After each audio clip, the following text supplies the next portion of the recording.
Welcome to Bench Burner Sports. We appreciate you guys hopping in for another episode of Fight Night Breakdown. We love you guys. Every time you tune into our show, it helps us, and we love you. It's been a fun ride so far. It's been a good start to the new year. This is year 3, I think. We're about to upgrade the video quality and sound quality of the podcast. It's going to be an awesome time. Can't wait to have you guys, along for that, for the growth that we're bound to get from that. So we're going to be talking about the fight night this weekend in Saudi Arabia. Israel Adesanya versus Nassordine Imavov. It's going to be fun. It's a fun card to talk about. Not all of us are going to get to watch it, unfortunately, but hey, we'll watch it back. It's going to be a fun time, though, regardless. I mean, God damn it, this is a stacked card. The first one we're talking about is not on the main card just because he's been on our show. We love him. Lucas Alexander, he's our boy.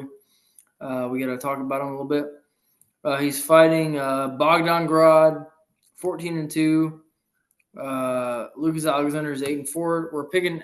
I'm picking Lucas Alexander. I think he's got the experience here. His last fight, he was doing well. He got caught, got knocked out pretty rough, which sucks to see. It always sucks to see as a fan of a guy. Didn't look good, but hey, he took 16 months off. So he did the right thing. He took his time coming back, and I think that he's gonna make a stylish return. Knuckles, what do you think? First of all, what's up, everybody?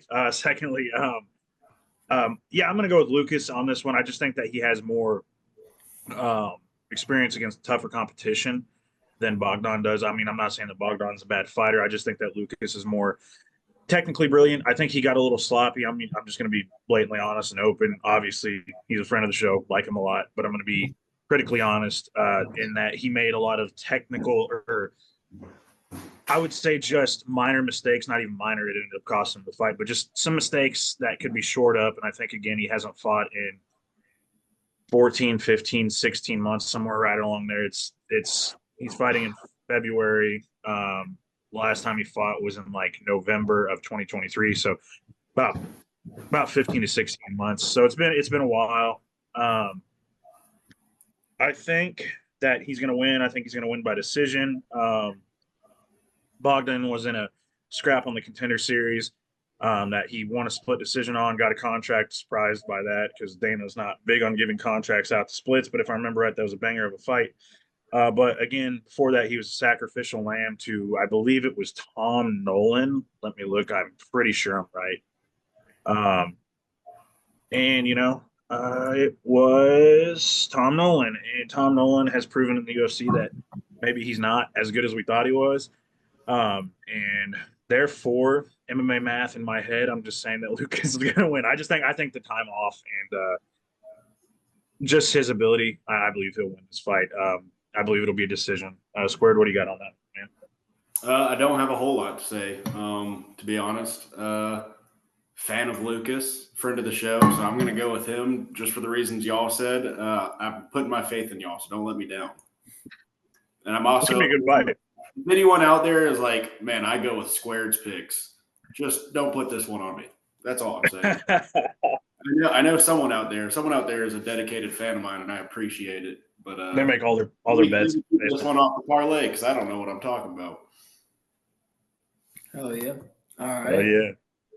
Getting into the main card, we're going to start with the main event like we usually do. Israel Adesanya versus Nassordine Imavov. Yeah, Imavov, sorry. I think just based off what we've seen, I just think Israel will probably handle this exactly the way that we all expect him to. I think he's going to be fine. I think he's going to counter from the distance. I think he's going to be able to handle the distance well. I know Nassordine Imavov has had a couple good wins, but I just don't think he beats Izzy. I just really don't see it. I just cannot see a world where Nassordine Imavov beats Israel Adesanya. Maybe And just I've stick with been- Nassordine going Yeah, forward. Nassordine, yeah. I just think that I think Izzy is too much. I really do. So Izzy, I got Izzy. What do you think, Knuckles? Yeah, I think I was looking at it and I was thinking, man, Izzy's obviously like in his prime's the better fighter. But Nassordine has improved in every single fight. I think tremendously ever since his Sean Strickland loss. He looked a lot better. I think he has grappling that he can mix in. Obviously, like Izzy just isn't. I don't know what it is. He's just not very good at defending the ground, like anything on the ground. And Imavov's a pretty decent sized middleweight. He'll probably be. I'd say he'll probably have 20 pounds in the cage on Izzy because Izzy walks around at like 195 to 200 pounds. Imavov, I would have to guess, walks north of like 210.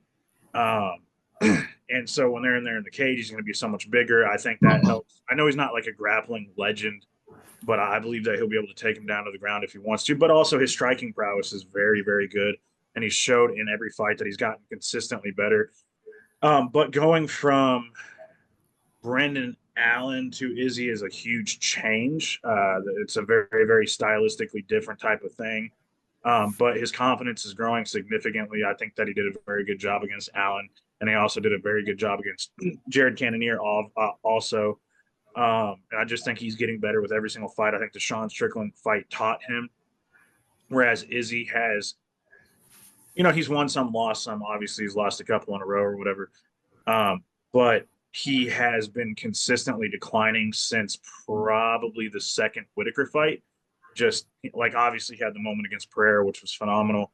And that was just tailor made for that finish because he baited him in. It was a great job. But like outside of that, footwork's questionable in some aspects, starting to look like Jamal Hill out there crossing his feet and shit. Sometimes, so I just think that he's kind of downgraded. Now I know that I saw some shit with Ariel Helwani where he's like been locked in, saying he's training more, staying inside, not like letting life distract him. He's focusing more on training, and I hope we get the contender Izzy back again because I love that version of Izzy. He's very good, but I just don't see it. Fighters say shit like that all the time. Like Tony said, he was locked in and then he lost fucking 33 fights in a row. So, yeah, I'm going to go with Nassordine, and I think this will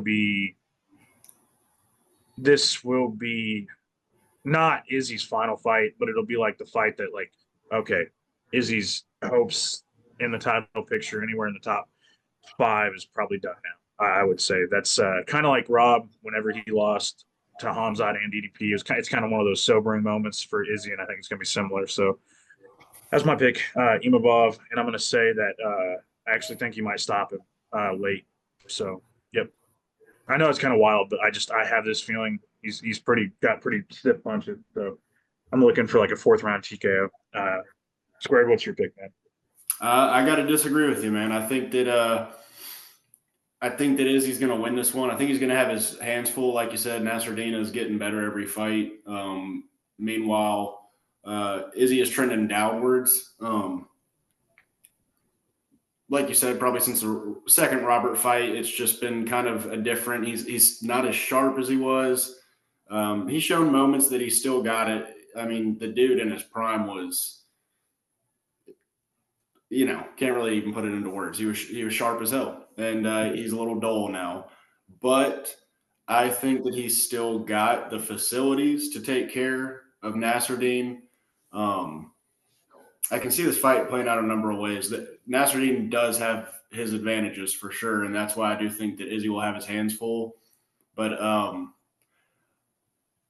probably I'm going to go with a close decision for Izzy. I think this will probably be one of his last wins, maybe not his very last, but one of his last wins in the UFC. I think he's going to win this one. Who knows where they put him next? Honestly, wouldn't be surprised if they did a fucking DDP rematch or whoever rematch, Hamzat maybe, whatever, whoever's champion, some dumb shit like that. But I feel like that's just kind of the flow that I see it in. He's going to get a win, going to kind of get back up into that mixture, and then probably get knocked back down again. then at that point, just give the dude some fun fights. Him versus I think him and MVP are friends, and maybe that wouldn't even be a very good fight. But just some fun shit like Magomed. That'd be fun as fuck. Give him something fun that the fans will want to tune into. So I'm going to go with Izzy by a decision, probably maybe a 48-47 or maybe like a 49-46, but some of those rounds are a little close, not like a dominant 49-46, something like that. I'll say, and I think he was leading against DDP before DDP got the finish. That's another thing is he just fought the champion, which I know that champion's it's DDP. I'm not trying to insult him, but it's DDP. It's it's just what did just standing next to the guy, you're going to look like a more technical fighter. What did he called him the best shit fighter in the world? That's he said he's the best shit fighter in the world. And then Rob said he's so slow, and then he punches me in the face, and I'm like, oh, yeah. So I like that actually. I was sitting there thinking you're talking about, he might whoever he fights after this, maybe Magomed or something. I could actually see because Kaio's not super active. I really wish he would be. But I could see if Izzy goes out there and has a pretty decent performance or skates away, not very hurt, and he's obviously most of the time very active, like Izzy is, or Izzy is a lot more active. He's always been a very active champion and active fighter. I could see him taking on Kaio, and you talked about last win. He's not beating Kaio. I think Nassordine beat Kaio. I think Kaio is. I always coming up. Kaio and Nassordine were in these last two fights, based on their performances, Kaio's performance against Jared Cannonier impressed me more than Nassordine's in a weird way, even though I think he took more damage. And I just think his style would be a fucking nightmare for Izzy because, again, against Jared, he never grappled, and that's his strong suit. So can you imagine if he would have grappled against Jared, he would have fucking dominated the fight. He wanted to show, hey, I can punch too. And I think that Izzy might get the fucking, if he wins, or even if Nassordine wins, either one of them might get the short end of the stick and have to fight Kaio. And dude, I feel bad for you. You gotta fight him. But sorry, I just wanted to say that.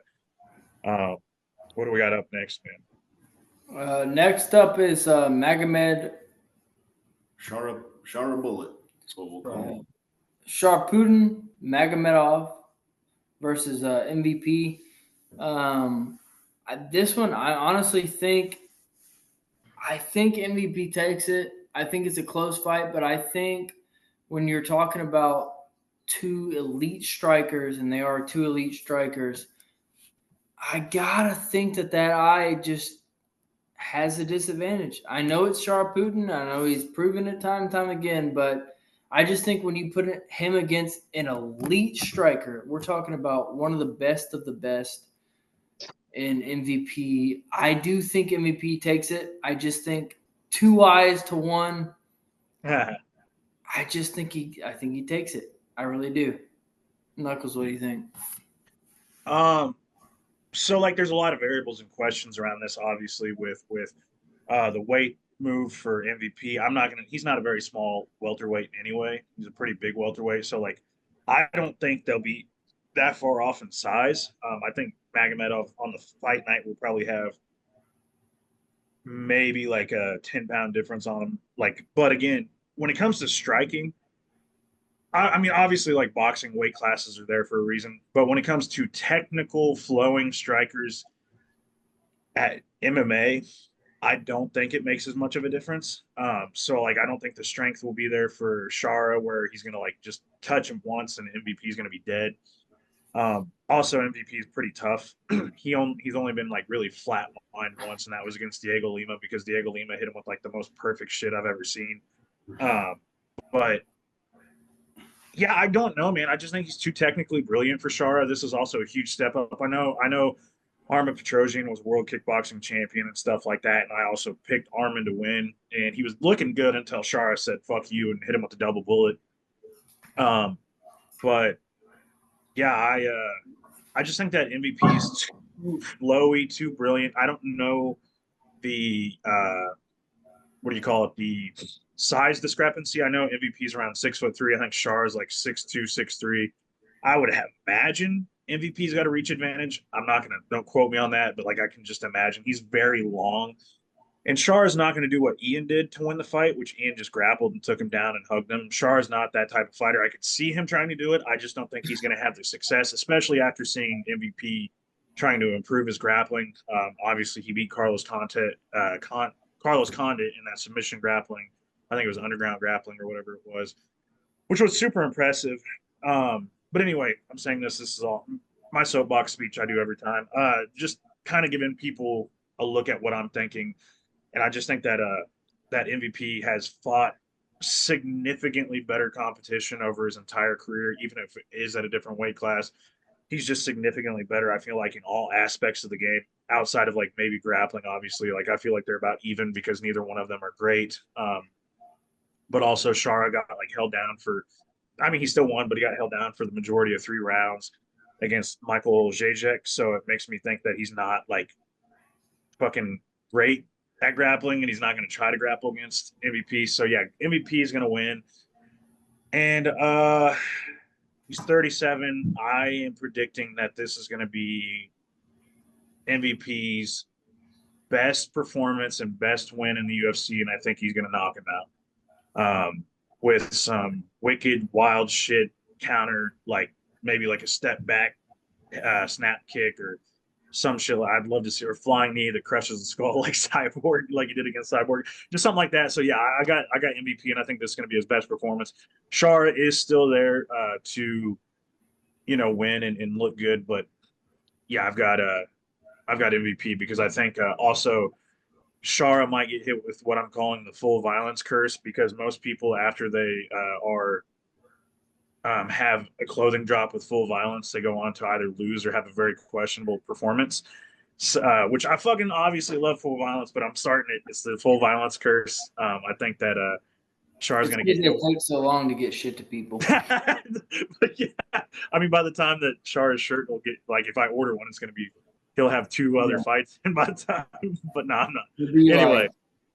He'll be fucking in a cabin in Siberia, retired, and fighting bears and stuff. But yeah, my pick is MVP by a knockout in the 2nd round. We'll go with that. Squared, what's your pick, man? I want to start off by affirming you.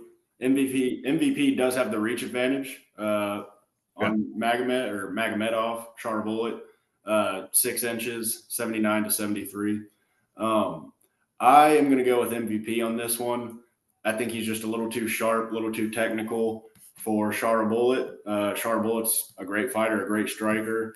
It'll be a fun fight, but going with MVP on this one, I don't see it happening by a knockout, to be honest. I think MVP is going to be playing it not like super safe to where it's, you know, like lame, but safe enough that he's not getting cracked.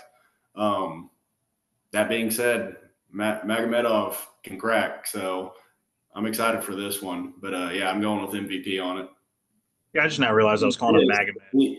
Yeah, I called him Magomed earlier when I was talking about him fighting Izzy. I think I called him. I was like, but if Charbullet loses this fight and Izzy loses his fight, let's go ahead and make that one happen. I'm good with it. Hell yeah, I'm good with that.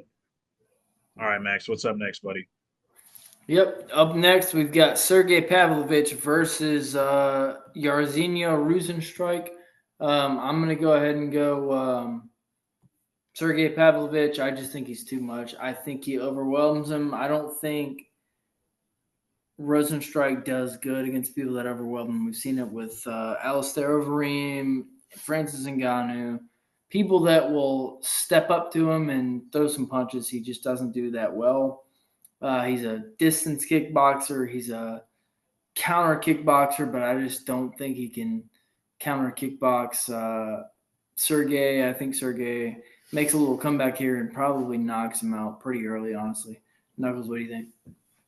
You know, I think that they're, I'm going to be honest with it. Sorry for my language, any family members, obviously, but they are fucking Jairzinho. Trying to watch my language a little bit more on the pod, but they are fucking Jairzinho with this fight. obviously they're trying to give him a step up, and they're trying to give Sergey a little bit easier challenge. But man, dude, like you go on and you fraud check, not really fraud check. I mean, depending on what I think it was a fraud check because I don't think Shamil Gaziev is that great. But fraud check Shamil Gaziev, and then you're going to be like, okay, here's Pavlovich. Come on, like the fuck, like what are we doing here? Yeah, Pavlovich has the second longest reach in the UFC right now behind John Jones, like an 84-inch reach or something fucking crazy like that. He's just gonna swing fucking meat hammers at that dude, and he's gonna crack him. It's gonna look like some Francis Ngannou shit when Francis Ngannou was throwing like wild shit and like hit Jairzinho barely on the chin, and Jairzinho was just like, "Oh, I'm dead." Like, was this? That's gonna be the same shit. Sergey's just gonna fucking hit him with probably like what he did against Tai Tuivasa, where it's just fucking lunch boxes coming at your face. And I don't think that there's a lot that Jairzinho can do about that because, again, this is MMA. It's not the same as kickboxing. I know that Jairzinho was a solid kickboxer in the past, but this MMA, dog, a lot different sport. And honestly, even if you wanted to, like, I wouldn't be surprised to see Sergey grapple him because Sergey I believe he was like a world-class Sambo dude at one point in time. So people really fucking totally dominated Alistair Overeem on the ground.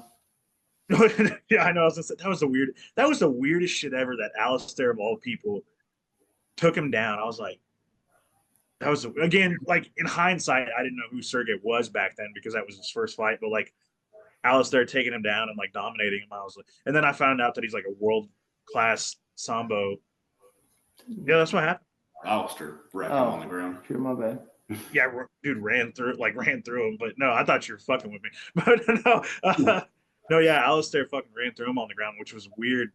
But looking back, like it's weird looking back now because of what I know about Sergey. So, but I still think obviously Jairzinho is not Alistair Overeem, who is a world class MMA legend who's had like 50 something fights. So like that's probably why he's pretty proficient on the ground at this point. Yeah, I think Sergey is going to beat him. First round knockout, no competition. It's night Jairzinho. I love Jairzinho. I think he's a really good guy. I love his personality. If you actually like look at his Twitter /X, if you look at his Instagram, he's a pretty cool dude. But they're fucking him over. Fun fact: I can't remember why, but I shared this at one point.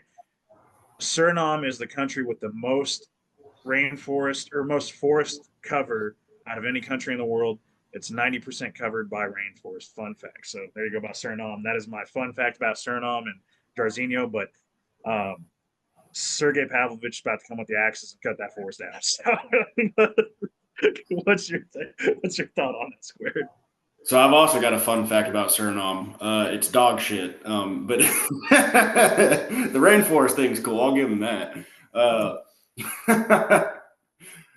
Man, I'm gonna be the one to get this pod canceled. I'm putting that on my like, Jairzinho's gonna see that clip and just be like no, I like Jairzinho. No disrespect to Suriname. I've never been there, so who am I to speak? But yeah, Sergey is about to put you down, brother. I hate to break it to you. It's kind of funny how it's played out for Sergey because from our fan perspective, or from my perspective at least, it seems like what's happened was he had the Aspinall fight, and that went how that went. Very unfortunate for Sergey. And then he tried. I could be mistaken. I think he even talked about not being such a gunslinger going into his fight against Volkov. Yeah. And then we saw how that played out.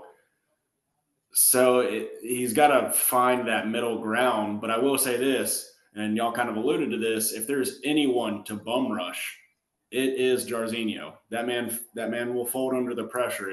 Jairzinho is the guy that if you're going to just go out there and just start swinging with no regard for human life, that's the dude to do it to.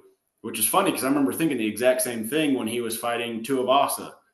Tuivasa was taking it easy and being technical. He didn't want to be a gunslinger like he usually did because it had gotten him chipped the last couple of times. It was like, no, Tuivasa, if there was any time for you to be the fighter that you are, it's right now. Start swinging. So hopefully he didn't put a hex on Tuivasa that he'll put on Sergey. For real, yeah. That's their dude. That rainforest shit, that Amazon shit, they might be coming in with some fucking voodoo. Who knows? But yeah, I don't think that's going to be the case. I think that Sergey is aware of the scenario that he's in, and I think he's aware of what he can do, how he can utilize his absolute rhino strength against Jairzinho, and I think he's going to come out quick night in the office, first round KO. He's got that pure bull testosterone coursing through it. I mean, I don't know if you guys have noticed, but we've had a lot less people popping since that new drug administration's come in. I'm here for it. But you get guys coming in, you're like, hey, no homo, but you're looking a lot better than you did last time. I mean, dude, he already, what was the picture? It was the picture before I think it was before the Volkov fight. The dude looked like, Pavlovich looked like a fucking monster. He always does, but like we're gonna have Derek Lewis come into his next fight with washboard abs. Like, all right, that's we gotta hey, you remember he did have abs in that one fight, which is fucking crazy. Kinda, yeah. He shredded down, but I remember you always got to be skeptical because there's always like one picture of Derek Lewis that comes out before fight week, and you're like, the running one is yeah. The running one is this dude's going to middleweight. What's happening here? So next up, we've got Said Nurmagomedov versus Vinicius Oliveira. Vinicius Oliveira, I think. Just move the camera off my face, please. I'm not important. Fuck you. You know what? When I do this, it still shows. Yeah, but it's look at that dog shit angle. God, dude, you've got no. Could you let me read? You've got no eye for aesthetics and production. Get your own fucking laptop, you asshole. Wow, broke. You're sitting right next to you with a fucking. Anyways, Said Nurmagomedov fights Vinicius Oliveira this weekend at UFC Saudi Arabia, in case you didn't know, Matt. Tell the watchers. I think Vinicius Oliveira wins. He's been a stud throughout. Dude, Said has had some question marks that have not been answered to me. I'm not super confident in this pick at all. But I think Vinicius wins. But just because, dude, I've not seen the improvement that I need to see from Said. And I do like Said. I hope he succeeds, but there's just been a lot of holes in his game that have been exposed, and I think it continues this Saturday. What do you think, Knuckles?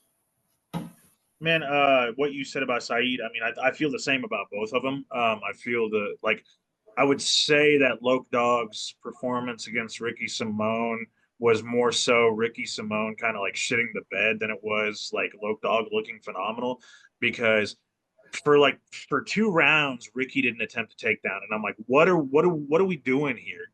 Like, Vinicius, like, Loke Dog is obviously very much a striker heavy type of guy, like very good on the feet. Obviously I think he's very good in the division, but Ricky never once like tried to like really get him to the ground solid until like later in the fight, which is odd as shit to me. Because I feel like you want to get him when you're still dry. But anyway, weird performance from Ricky Simone. Again, I think Ricky's been shit in the bed over the last couple of years. I don't know what's going on with him, because he was one of my favorite bantamweights, and then he just said, fuck it, here goes my whole game plan. That being said, Said also has question marks around him, like you said. I do believe he won the fight against Jonathan Martinez, even though he did lose it. And I think Loke Dog is similar to Martinez in like size.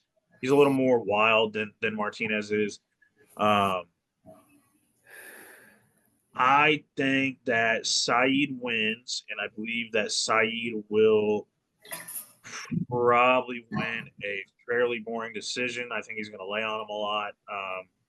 Be cool as shit to see Loke Dog knock him out, but I just don't know how much faith I'm going to put in that. I think that because, again, Loke Dog was also losing the fight to Sopai before he decided to just turn him into a dead body.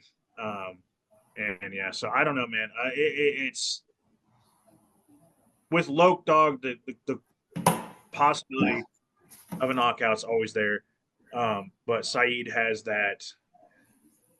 I almost said a word that would get me in trouble. Has a chin that is been bred a certain way that is very, very solid out there in those mountains and stuff. So obviously he's not a part of the Habib camp, but like still probably same general area, I would guess, considering his last name is Nurmagomedov. Um, yeah, Saeed by decision, nothing too exciting. I would love to see a Lope Dog finish, or I would like to see Saeed like show out and be like, "Hey, I'm not the only. They're not the only Nurmagomedovs that can fucking win. I can too." Like show out, but we'll see. I think this is going to be kind of a test of who is the next top 15 type of guy. So yeah, I'm going to go Saeed by decision. Squared was yeah, I don't have too much to cook on. I do think Saeed's going to win by decision for all the points that you said.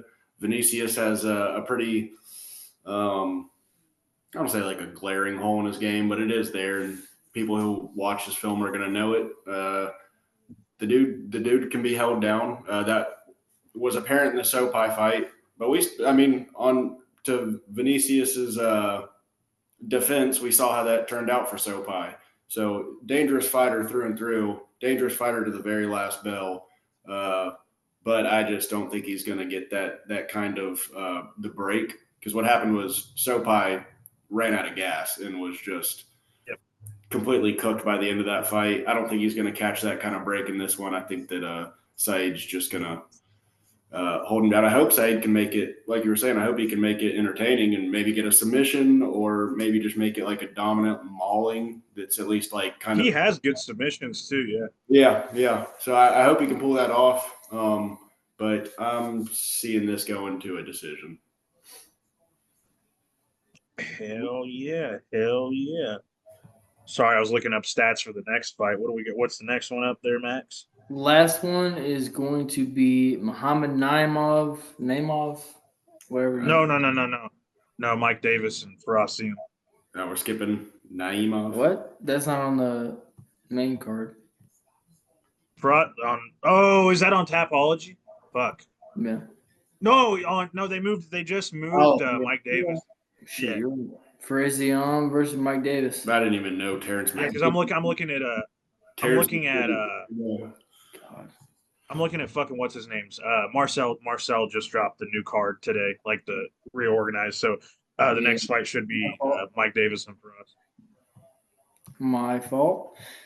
You're all good, brother. Versus Mike Davis. That is a tough one too. They've both been in the UFC for a few years. Man, that's a tough one. I think Frazion, I think, gets it done. I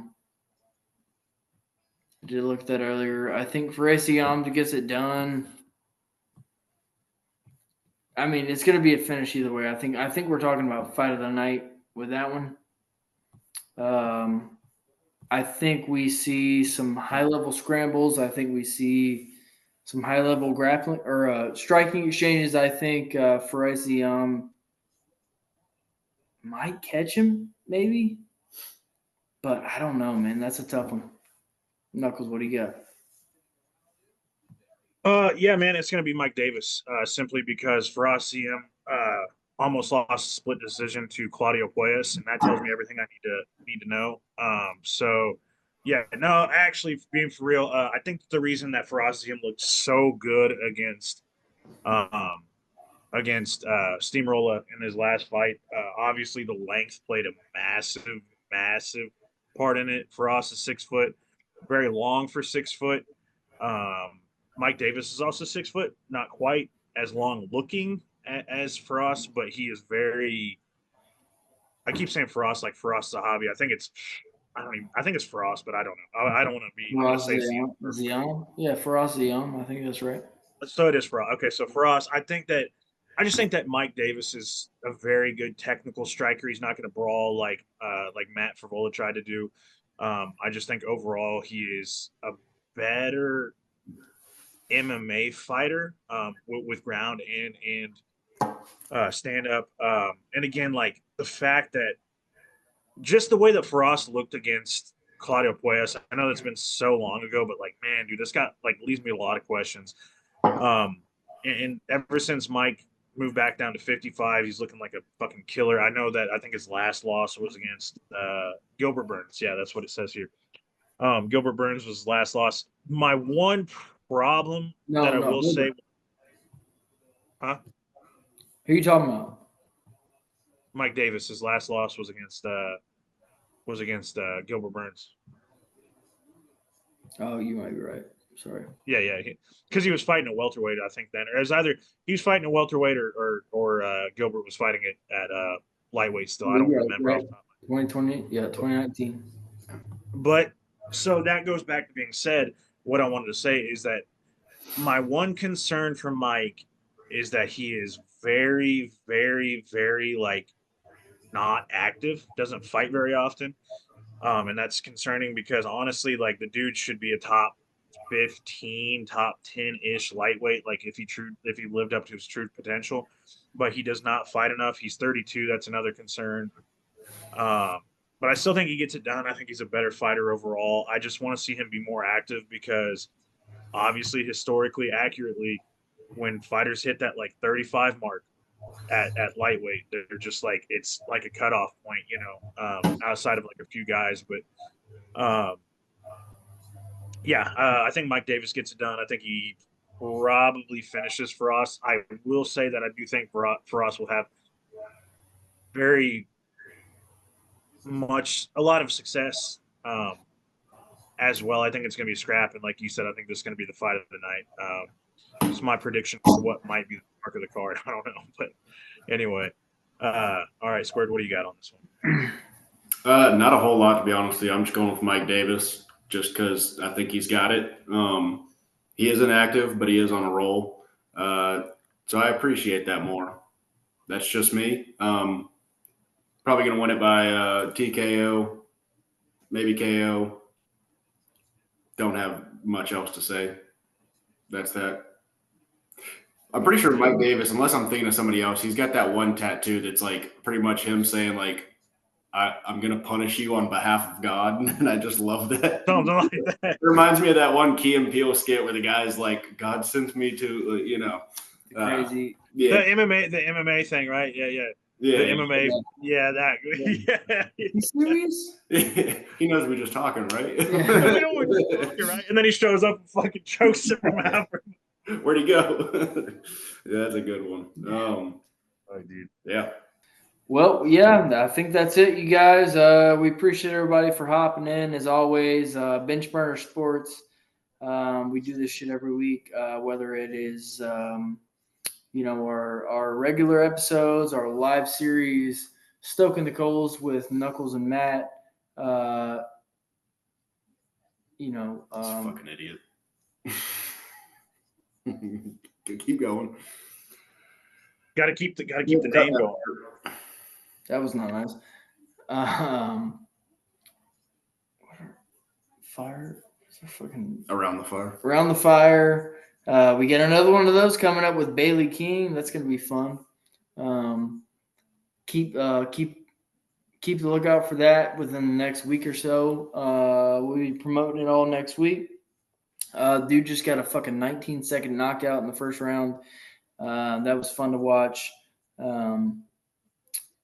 Hell, I don't know. We got big things coming. An upgrade in the production value for me and Squared Side. I'm still going to be filming on a potato, so it's all good. We're coming out. I mean, we appreciate you guys. As always, you can find us on all our socials. All of our socials are tagged on our Twitter at bench_burner. Right? X, bench_burner. Yep. Instagram, TikTok, Bench Burner Sports. And then like Facebook, Spotify, all that stuff is just Bench Burner Sports. 3 words. Love to see it. Hell yeah. Oh, man. We love you guys so much. The people that have been around from the beginning, you guys mean the world to us. Our newer fans, we love you too. Knuckles, you got anything to say? Not too much this week, obviously. Like I think me and you both probably won't be able to view most of the card. I'm hopefully going to make it for the co-main and main. We'll see. I just got to bust my ass at work. Pretty much all that means. I got to work this Saturday. So some of us are working men around here, but yeah, I appreciate you guys. Appreciate you guys tuning in. Obviously, hope you guys enjoy the card this Saturday. Let's see, not a whole lot coming up. 312 coming up. It's looking like a card. It's a card for sure. Yeah, I don't know. Not much to say. I just appreciate you guys. Keep tuning in. I was gonna fucking do a snorkel because I haven't chugged or anything for you guys for a while. So fun little thing. So if you are also drink responsibly, can I say this? Like we should probably start the cards off with this from now on, so we can at least have some chance of getting monetized. Drink responsibly, and do whatever else things that you do in your life responsibly. So yeah, cheers. We do it from the comfort of our homes. Oak tree Yes. in my way. Cheers.